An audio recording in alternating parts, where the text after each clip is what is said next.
Hello, my name is Kevin. I am a First Nations advocate with Dementia Australia. For more than 50,000 years, we have come together to trade knowledge, to learn and to teach. Today, we join to keep up that tradition. So with that in mind, we now pay our respects to the traditional owners, to elders past and present, to those First Nations people joining us here today.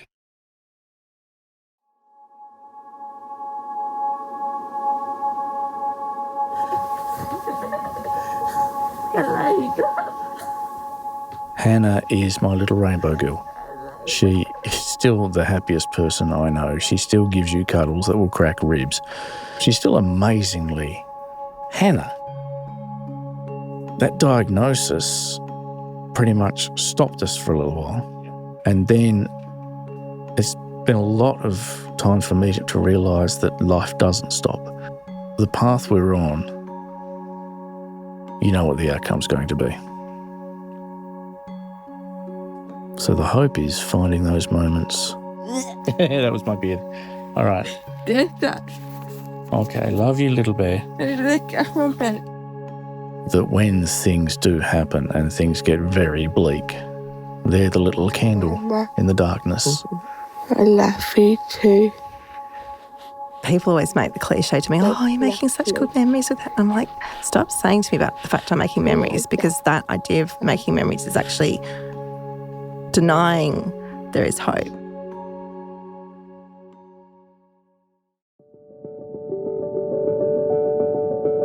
I'm Jim Rogers. And I'm Hamish MacDonald. And this is Hold the Moment, a podcast from Dementia Australia.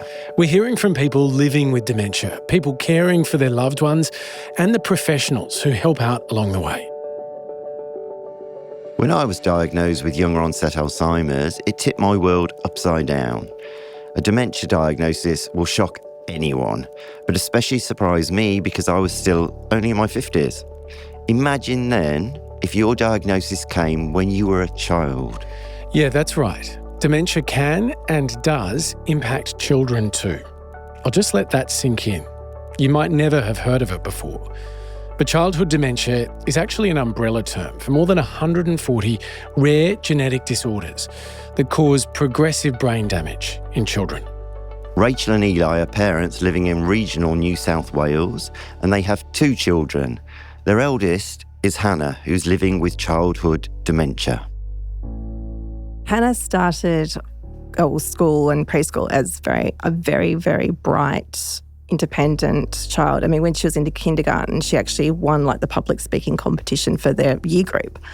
And then about halfway through the year, I was like, things are starting to not seem quite right. So we started off, with a speech therapist, because the other children in her year, were taking off and she was sort of plateauing. And then, so then we started off with an autism diagnosis, and then that then turned into an intellectual disability diagnosis, but yet things didn't still seem to be right. And then the floodgates opened. So then suddenly the other therapists and other people that were in our lives started commenting that things didn't quite seem to be right. And what was the trigger to get towards the diagnosis was that Hannah started having seizures. So had an MRI. So this is when she had just turned 10, it was her 13th birthday on Friday. So it was literally exactly this time of the year, October. She had the seizures, and then the MRI, and that's when they saw the brain atrophy, and 10-year-old children do not have brain atrophy.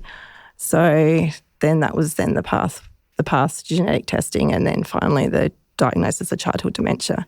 So it took about 2 years from sort of going, what's going on, to actually having the seizures and then the diagnosis of childhood dementia.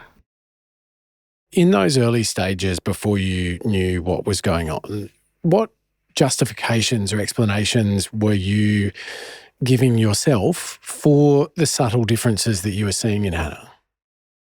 That's a really tough question.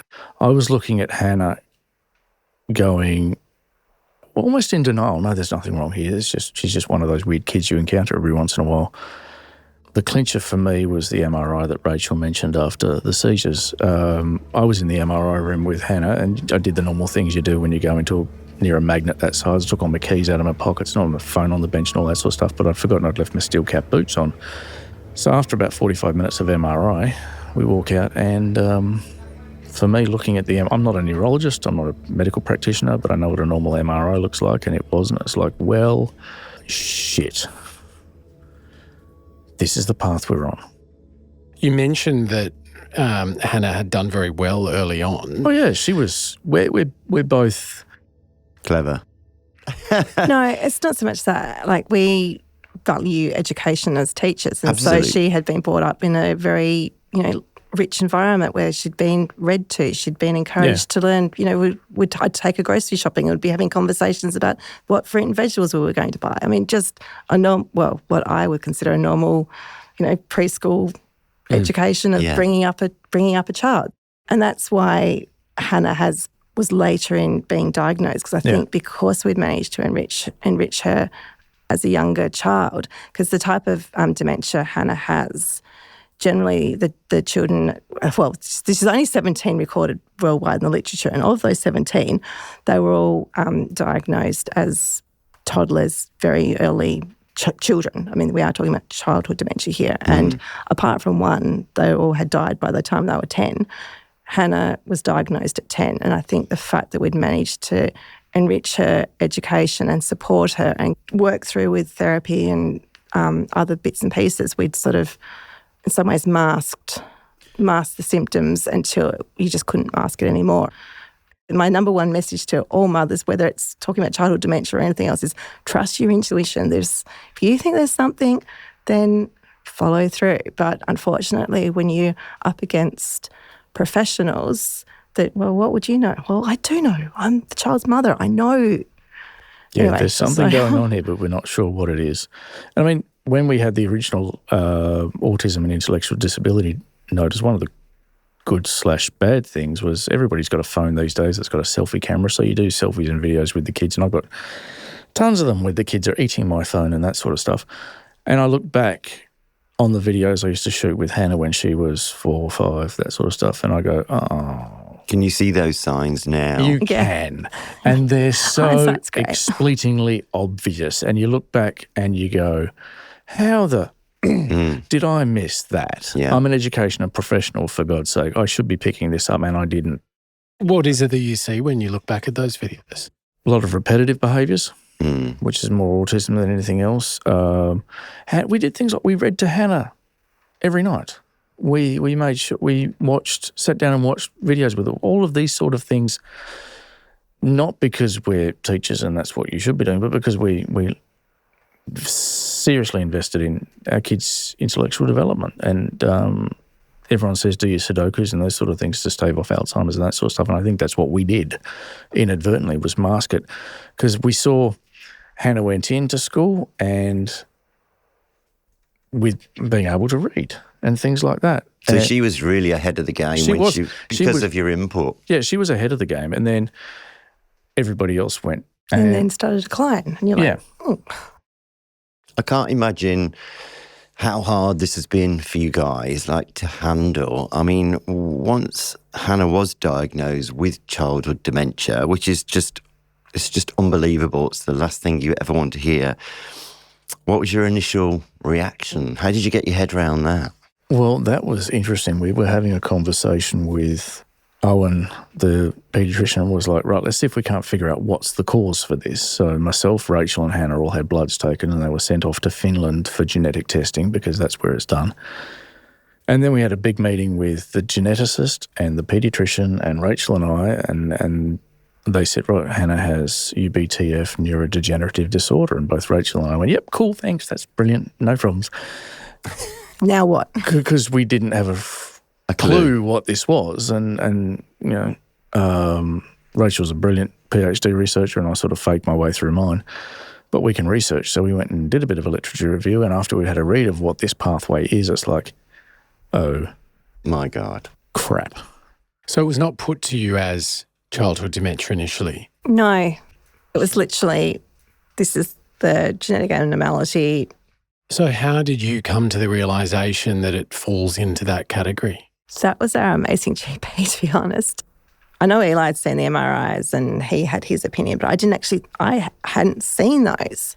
And so I turned up I can tell you, it was Thursday, the 17th of December, because school broke up the next day, and I thought I was turning up just to get some blood test results and the things to take back to the specialist from our GP. And he was like, oh, brain atrophy, talking about all these things that were going on. And I walked out of there going, what the hell? I was completely blindsided because our GP had thought the specialist had contacted us. What was, a 10-minute consultation to collect results was an hour of, oh, wow, okay. And I do feel so sorry for him because he didn't know that I didn't know. And so then turning up to school the next day, it was the very final day of term. It was the whole school pool party. Thankfully, none of the children in front of me actually did anything stupid because I was there in body. But not in mine. Not in mine. I couldn't even speak that day. But, I mean, of course, I had to turn up because that's the expectation of, and then just the whole day just absolutely reeling. And that's when you realise, just thinking about all these things, realising that, and it was that Christmas then I just couldn't function without thinking about Hannah dying and all the end-of-life things, because that was sort of, I've now understand that's part of that trauma and grief and shock, but no one had actually spoken to me about any of that. And so just that whole, my world was smashed. Absolutely smashed. Hannah was, I know children are absolute gifts, but Hannah had been very hard to come by. We'd had multiple miscarriages and things before she was born. So, she was an absolute precious gift. And then to be told that she's being taken away from me again, it was devastating. We've then been doing a lot of work with the Childhood Dementia Initiative because at the time there was no support anywhere. I rang, you go, okay, so childhood dementia, Google. Okay, where can I get support? Nowhere, because all the dementia support for older. Well, I won't say. I know there's young onset. You can call Jim old. But oh yeah, it's he's still, always going to stick the knife in. Adult onset. It's not children, and so there was just nowhere to get any help, any information, any support, and then finally, I did make contact with the Childhood Dementia Initiative, and now we've worked really closely to start to make resources. So one of the things we've made is what we call the Finding Hope letter, which is for families that were in that position of going, we've just had this information, we've just had this diagnosis, now what? So at least there's now some resources, some support. The major thing with the Childhood Dementia Initiative in that particular letter for me is there's still fun. Hannah is my little rainbow girl. She is still the happiest person I know. She still gives you cuddles that will crack ribs.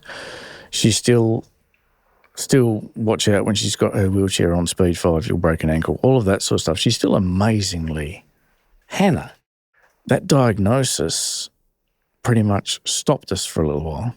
And then it's been a lot of time for me to realise that life doesn't stop.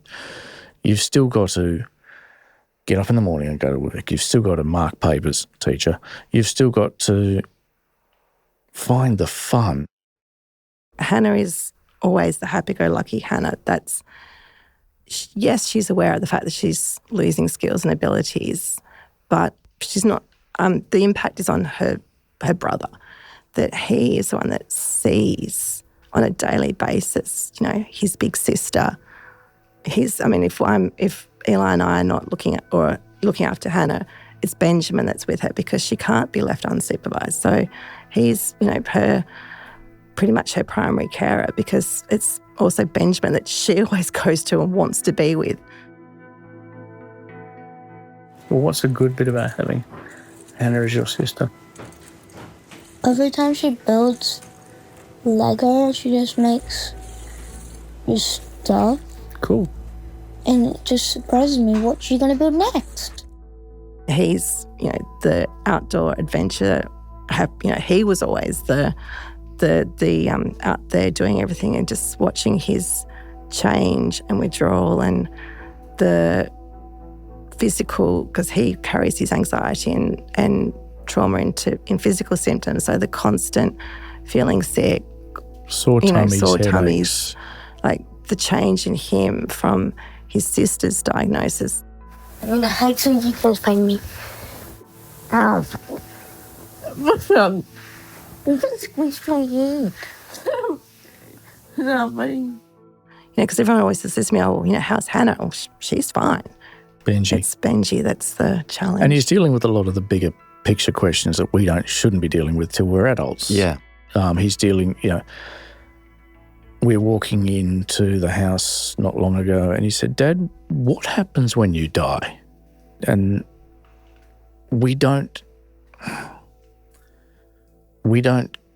shy away from those conversations, but it's hard to not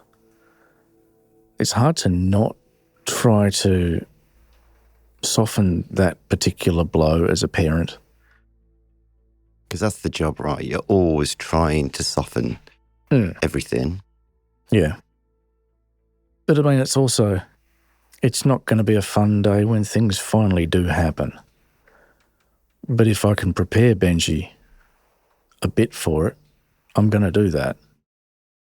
I know you wear a bracelet that, normally you wouldn't even really notice, but it has some special meaning to you. Tell us a little bit about the bracelet. So we finally had a night out a little while ago, and so got to get dressed up and wear my good jewellery. So there's a family bracelet sort of passed down, I think I'm the 7th generation to receive it for our 40th birthdays. So sort of it was more recently it's been passed to us on our 40th birthdays. There's so much sentiment as well when it's passed down like that. Yeah, and then suddenly I'm like taking it off after having been out to dinner, probably the one too many wines, which is why I was feeling emotional, going, oh God, what am I going to do with this? Like, I'm not going to be able to give this to Hannah. Like, and it's just those triggers of those moments of grief. I know I'm slightly irreverent sometimes when I'm talking about some of this childhood dementia stuff, because it's like the line between the tears and the laughter is just so paper thin. You've got to laugh. That if you don't try and see the joy, then then I'd be consumed by the grief, and I can't do that. I can't let that happen. I mean, I can't do that for Benjamin. I can't do that for Hannah. I can't do that for my own mental health. So it must be such a roller coaster of emotion, especially with him to consider, because you've still got to have the ups and try and make fun out of life, haven't you, for the family? You get those little things. I was driving to work, not last week, the week before, and that little thought popped into my head was, I'm not going to get the chance to give Hannah away at her wedding. And I got to work and my hands were aching, and I looked down at my fingertips and I've got the impression of the stitching from the steering wheel in the back of my hands, because I had grunched onto the steering wheel that tight. I'm not going to watch Hannah graduate from university. You talked about a roller coaster of emotion. That first, you go through the whole grief process in the drive to work, and it's, oh yeah, no, I won't. God, I'm pissed off about that. And then my mental health has been a bloody roller coaster, and then depressed, and then anxious, and then I've got to get control of this because I've got to get back into it. Put myself in the headspace for school and all that sort of stuff. And it's just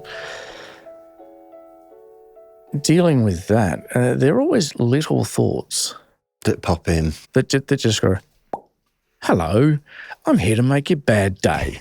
That sort of stuff. So I guess it's just the dual reality of pretty much every moment of joy is also tinged with a moment of sadness. Just that question of, well, we will be able to do this again. I mean, the unknown of how soon, how long, what's ahead. It's living every single day with trying to compartmentalise that?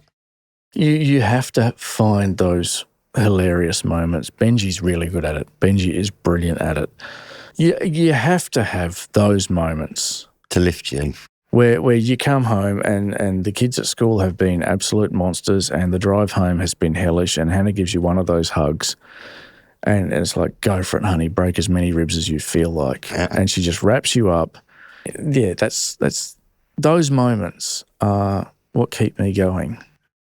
So I guess hope is not an idea that we generally tend to associate with dementia, but I know for you that's been a very important concept. You know, you're talking about finding the light, but I'm interested in the idea of hope and some of the resources you've worked on with the CDI, I know, focus on that.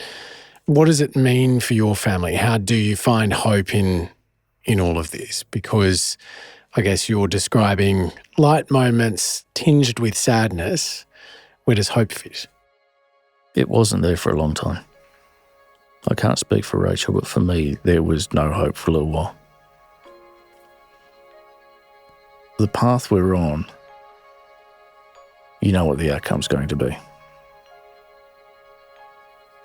So the hope is finding those moments that when things do happen and things get very bleak, they're the little candle in the darkness. And hope is looking for them, because they're not going to show up if you don't look for them. So that's what hope is for me. I think I probably use the word joy more than hope, that you just live life to the full, live in this moment, enjoy this moment. Yeah, hope. I know people always make the cliche to me, oh, you're making such good memories with that. I'm like, stop saying to me about the fact I'm making memories, because that idea of making memories is actually denying there is hope. But for me, hope is actually about creating a path forward and strength, giving strength to other people that may also find themselves on this path, like, so that there is hope for advocacy, there's hope in research. I'm not saying that it's going to be finding a cure, but at least finding, well, I suppose it's finding hope. So hope is, I hope I'm going to be able to do this. I hope I can step up, not just as Hannah's parent, but as dad, as a bloke. I hope I'm going to have the strength to do this. And I haven't been wrong so far. I hope my strength lasts.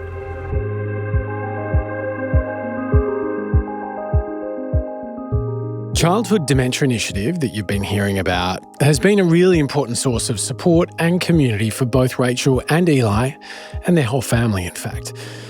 And that's in large part because it was founded by a parent who's been experiencing this herself. Meg Maack founded the Childhood Dementia Initiative and serves as CEO and director. Her 2 children are living with dementia. I want to do some definition work, if we can, because it's so complex. And I think for most people listening, this probably might be the first time they've ever heard of childhood dementia. When you're explaining it to someone for the first time, how do you describe it?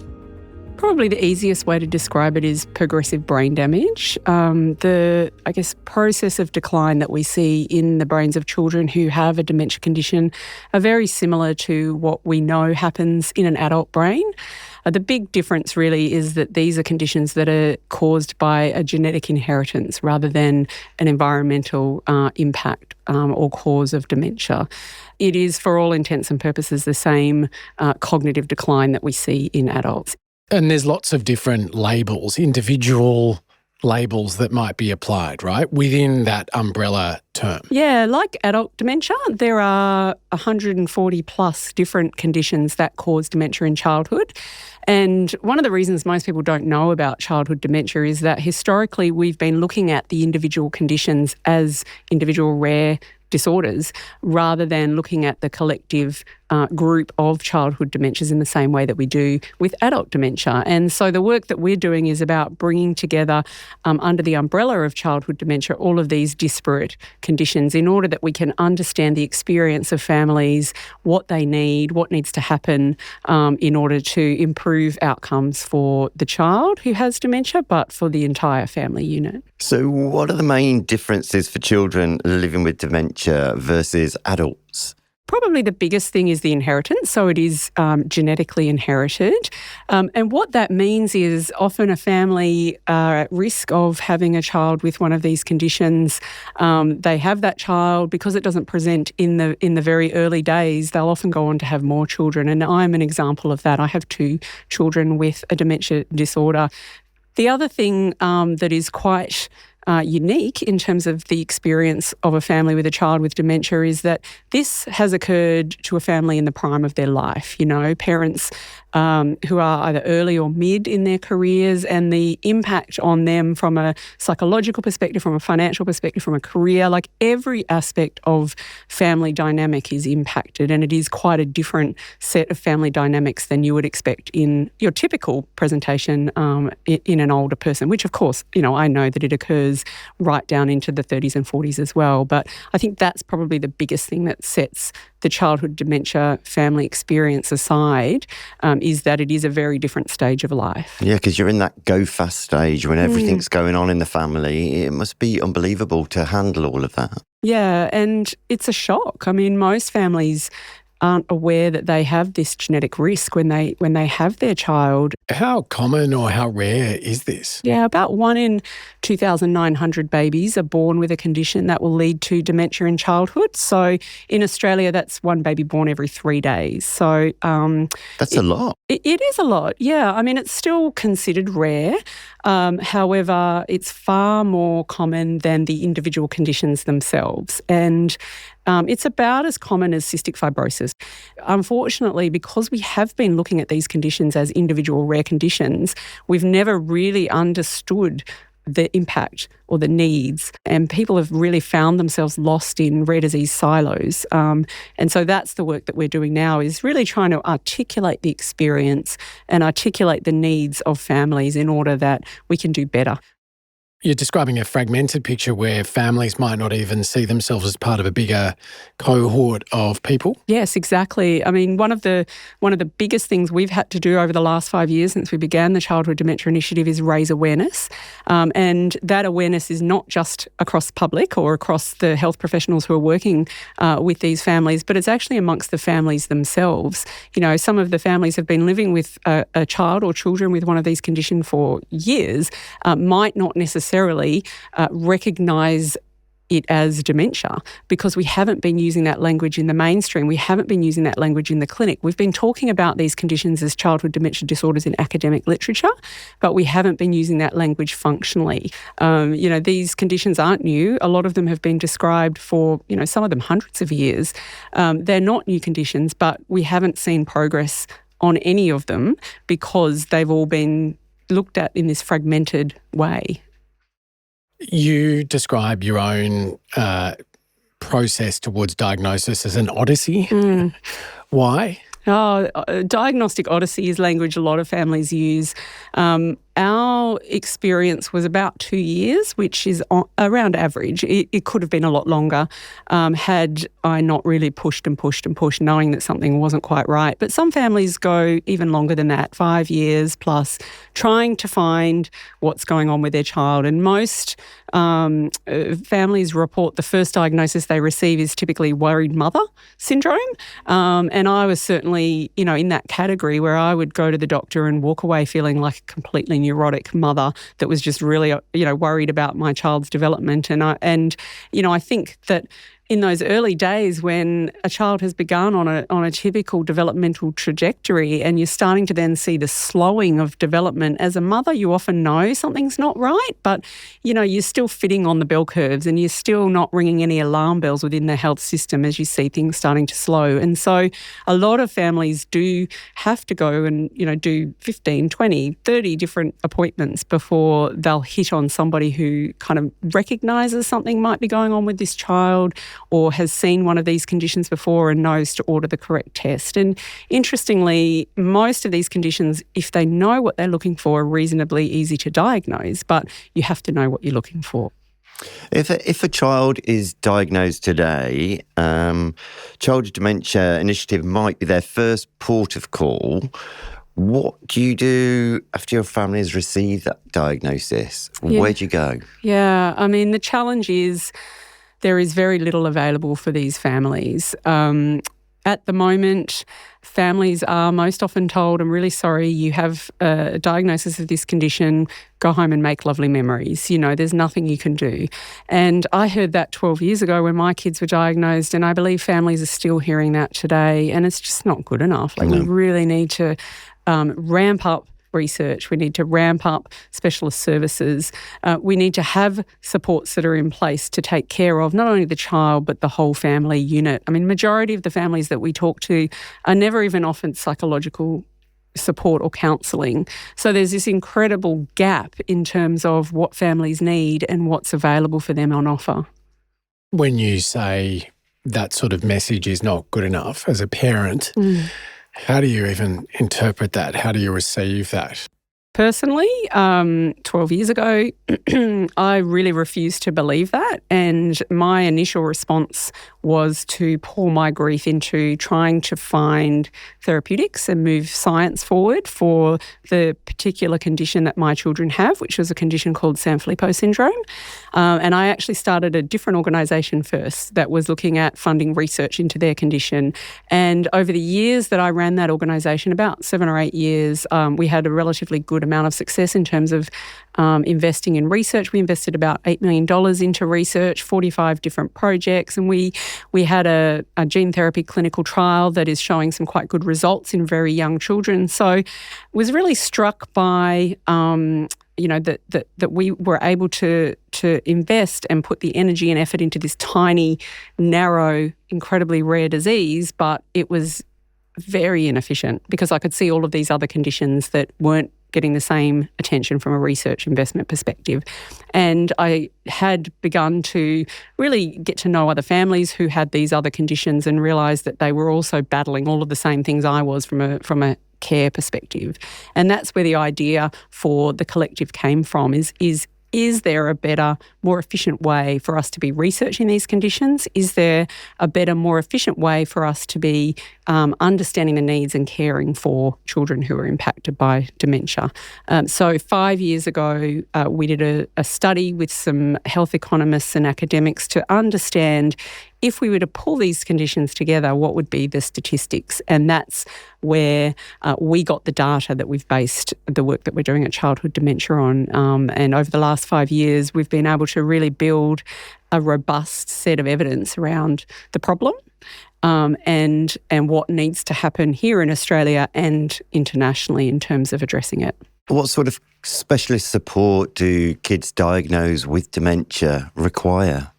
I guess similar specialised supports to adults with dementia.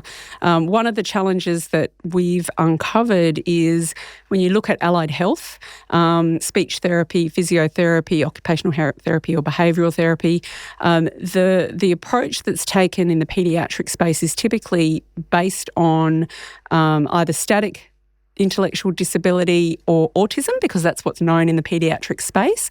There aren't any specialist protocols for children with dementia. And so we're encouraging the allied health field to really look at the adult space and understand the protocols and the interventions that are used from an allied health perspective and begin to adapt those to children. So things like reminiscence therapy, there's an emerging school of thought around what is sometimes referred to as hot housing or accelerated learning. So getting children who are diagnosed with one of these dementia conditions to really focus on building their skills as quickly as they can so they've got a higher baseline to come down from. Yeah, so it's sort of indented into them. Yes, exactly. And do children with this diagnosis remain in mainstream schooling? What happens? Sometimes they do. Education is an area that we've really begun to look at. A lot of children end up in the special education system. My kids are in a special education intellectual disability school. A lot of children end up being homeschooled because there isn't an appropriate education environment for them. So education is a really important area for us. It's a whole other system that isn't of consideration when you think about dementia in an adult. I wonder if you could describe this for us, because I've read these characterizations of kids that are effectively teenagers. They're physically teenagers. Yeah. But then they are essentially regressing to someone that is behaving like a toddler. That is actually spot on. So my daughter is 16. She'll be 17 in April next year. She was diagnosed when she was 4, and she could... She had about 300 words. She could dress herself. She was toilet trained. She was learning to read. We knew who she was. We saw her personality. She was funny and made a lot of jokes and, had a great eye for fashion, and we knew who this person was. She is now 16. Her body still works, so she can still walk. She is starting to slow down. Her feeding, she's now on a soft food diet because she has dysphagia. She has quite significant scoliosis. So she's starting to slow down, and we're seeing quite a significant decline in her, but she can still walk. And this is a really big problem for us because cognitively she's probably 6 months. And the regression isn't linear. So when she was losing her kind of cognitive understanding of the world around her, she wasn't losing the physical skills. So if you can imagine a baby being interested in chewing on these glasses, she would just pick up those glasses and chew them. So keeping her safe, either in the home or at school or in any part of the community, is a really big challenge for us. And this is something that we hear from a lot of families. The amount of support and care that is required, 1-to-1, 24/7, sometimes 2-to-1, Immense. just to keep them safe. But what about family? Is it sometimes dangerous for family members? Well, it can be. I mean, at the moment, there's probably nobody within our in our family outside of the paired carers who could actually care for my daughter. Her needs are so complex and keep her safe, and so she can hit, she can bite. Oh my gosh, you don't want to put your finger anywhere near her mouth. Not because she's aggressive or wants to hurt you at all, but because that's a natural reflex that you think a 6-month-old, if you put something in front of a 6-month-old's mouth, they're going to open it and bite it. I often describe it as I've had a newborn for forever, for 16 years. Yeah. They're still in nappies. They never got out of nappies, That's unbelievable. and they still wake up through the night like a newborn does. It's the enduring nature of the condition on the entire family unit is hugely significant, and we see I think 1 in 3 of our families have to give up work entirely to care for their child. We see a lot of family breakdown. We see a lot of health conditions occurring, particularly in our mothers, who are often the ones who are carrying the greatest load of care when it comes to these children. So I think, it's almost never ending, the impacts that once we've started to uncover the evidence that we're finding. Because most parents, they can't wait to get past that phase, when it's so emotionally draining. From an emotional level, how are you coping with this? The line that springs to mind as you said that, and I used to say this all the time when my babies were babies, and I thought they were healthy babies, was this too shall pass, Yes. And you'd be up in the night, okay, this too shall pass. They're going to sleep through the night.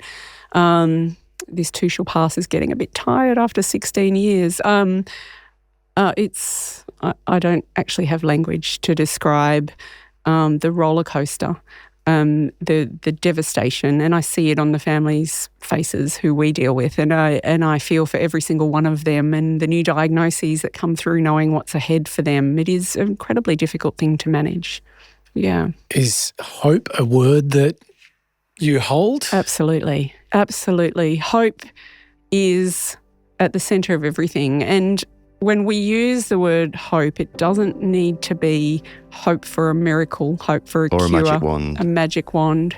Hope is often that I will get moments of joy with my children, or that my community around me will understand and love them like I do, or that because they've been through this and the experience that we've had and been able to share and bring this community together, that it will be better for future families. Hope that we're going to see changes to the health system that mean families are adequately supported, that we're going to see improvements in research coming through so that there will be treatments for children in the future.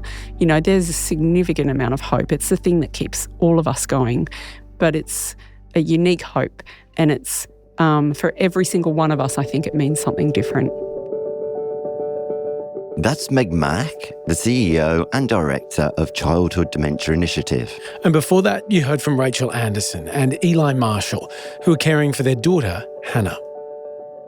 Hold the Moment is a podcast from Dementia Australia, produced by Dead Set Studios. You can find more episodes and resources on Dementia Australia's website, dementia.org.au. And make sure you're following Hold the Moment so you don't miss an episode. This show is hosted by me, Jim Rogers. And by me, Hamish McDonald. The executive producers are Kelly Reardon and Sarah Dabro. The producer is Liam Reardon. Production manager is Anne Chesterman. Sound design by Slade Gibson. And a special thanks to the whole team at Dementia Australia and to everyone who shared their stories on this podcast.